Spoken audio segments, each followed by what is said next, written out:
Assalamualaikum warahmatullahi wabarakatuh.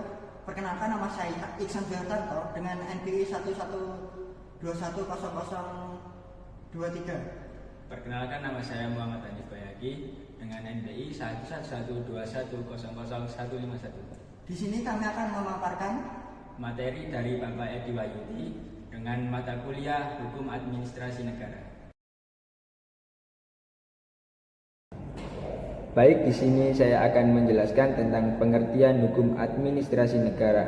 Menurut beberapa ahli, yang pertama, menurut Sejahran Bahasa, hukum administrasi negara adalah seperangkat peraturan yang memungkinkan administrasi negara menjalankan fungsinya, yang sekaligus juga melindungi warga terhadap sikap tindak administrasi negara dan melindungi administrasi negara itu sendiri.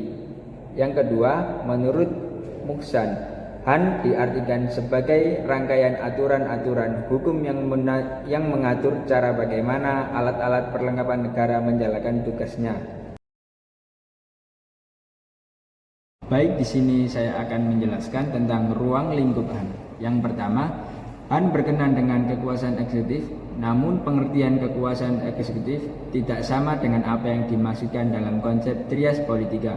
Yang kedua, kekuasaan eksekutif tersebut harus dipahami dalam dua hal, terminologi dan dinamika yang ada. Yang ketiga, secara terminologi, HAN disebut juga dengan Bestuurschap dengan unsur utama Bestuur.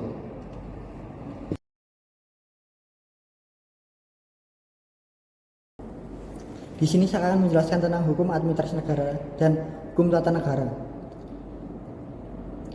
Hukum administrasi negara dan hukum tata negara adalah dua cabang ilmu hukum yang berbeda, namun saling terkait. Keduanya memiliki objek yang sama, yaitu negara, tetapi memiliki ruang lingkup yang berbeda.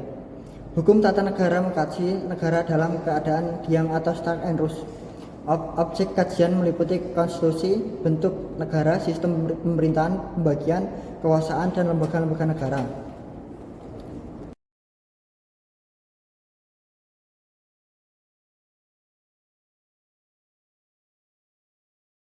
Selanjutnya saya akan menjelaskan tentang subjek hukum administrasi negara. Subjek hukum administrasi negara adalah pihak-pihak yang terlibat dalam hubungan hukum administrasi negara. Pihak-pihak tersebut dapat dibagi menjadi dua, yaitu pemerintah dan warga negara.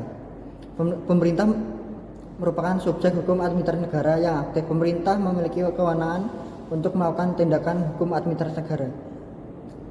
Warga negara merupakan subjek hukum administrasi negara yang pasif. Warga negara dapat menjadi pihak yang menerima atau terdampak oleh tindakan hukum administrasi negara.